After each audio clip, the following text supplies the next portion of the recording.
വിശുദ്ധ ലൂക്കായുടെ സുവിശേഷം 1-ാം അധ്യായം 15-ാം തിരുവചനം. കർത്താവിൻ്റെ സന്നിധിയിൽ അവൻ വലിയവനായിരിക്കും. വീഞ്ഞോ മറ്റ് ലഹരി പാനീയങ്ങളോ അവൻ കുടിക്കുകയില്ല. അമ്മയുടെ ഉദരത്തിൽ വെച്ച് തന്നെ അവൻ പരിശുദ്ധാത്മാവിനാൽ നിറയും. ഈശോയിൽ സ്നേഹം നിറഞ്ഞ സഹോദരങ്ങളെ, വിശുദ്ധ സ്നാപക യോഹന്നാനെ പറ്റി 3 കാര്യങ്ങളാണ് പ്രത്യേകമായിട്ട് ഇവിടെ പ്രതിപാദിക്കുന്നത്. ഒന്ന്, അവൻ കർത്താവിൻ്റെ സന്നിധിയിൽ വലിയവനായിരിക്കും. കാരണം വലിയവനായിരിക്കും എന്ന് പറഞ്ഞാൽ 2 വിധത്തിലുണ്ട്. ഒന്ന്, ലോകത്തിൽ വലിയ കാര്യങ്ങൾ ചെയ്ത അനേകം വ്യക്തികളുണ്ട്. ചക്രവർത്തിമാർ, വലിയ പാണ്ഡിത്യങ്ങൾ പഠിപ്പിക്കുന്ന ആളുകൾ, സാഹിത്യത്തിലും മറ്റ് പലവിധ മേഖലകളിലും ശ്രദ്ധേയമായ രചനകളും മറ്റും നിർവഹിച്ച ആളുകൾ, അങ്ങനെ ലോകപ്രകാരം വലിയവരായി തീർന്ന അനവധി ആളുകളുണ്ട്.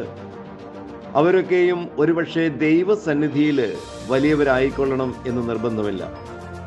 കപടനാട്യക്കാരെ പോലെ മനുഷ്യരെ കാണിക്കാൻ വേണ്ടി വലിയവ ചെയ്യുന്നവരുണ്ട്. അതുപോലെ മനുഷ്യരുടെ ഇടയിൽ വലിയ കാര്യങ്ങൾ നല്ല മനസ്സോടെ ചെയ്യുന്നവരുമുണ്ട്. ഇവരൊക്കെ ദൈവസന്നിധിയിൽ എപ്രകാരം എന്ന് നമുക്കറിയില്ല. എന്നാൽ സ്നാപക യോഹന്നാനെ സംബന്ധിച്ചിടത്തോളം കർത്താവിൻ്റെ സന്നിധിയിൽ അവൻ വലിയവനായിരിക്കും. അവൻ്റെ മാതാപിതാക്കള് ദൈവസന്നിധിയിൽ നീതിയുള്ളവരായിരുന്നു, കുറ്റമറ്റ നീതിമാന്മാരായിരുന്നു എന്ന് പറയപ്പെടുന്നത് പോലെ തന്നെ.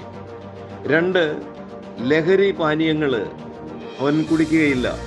ജീവിതത്തിൽ വ്രതം ഉള്ള ആളുകൾ, ഇത് നാസിർ വ്രതം അനുഷ്ഠിച്ചിരുന്ന ഒരു വ്യക്തിയായിരുന്നു സ്നാപക യോഹന്നാൻ എന്നാണ് പറയപ്പെടുന്നത്.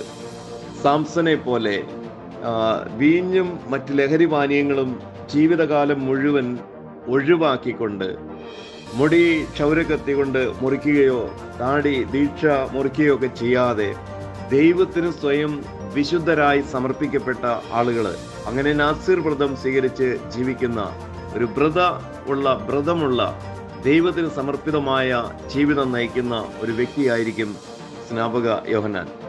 അമ്മയുടെ ഉദരത്തിൽ വെച്ച് തന്നെ അവൻ പരിശുദ്ധാത്മാവിനാൽ നിറയും.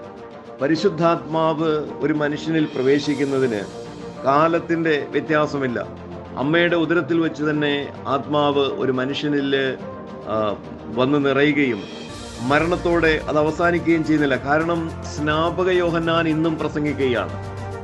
അന്ന് 2000-ൽ പരം വർഷങ്ങൾക്ക് മുൻപ് പ്രസംഗിച്ച, ക്രിസ്തുവിന് മുൻപ് പ്രസംഗിച്ച സ്നാപക യോഹന്നാന്റെ വാക്കുകൾ ഇന്നും നമ്മുടെ ഇടയിൽ മുഴങ്ങുന്നുണ്ട്.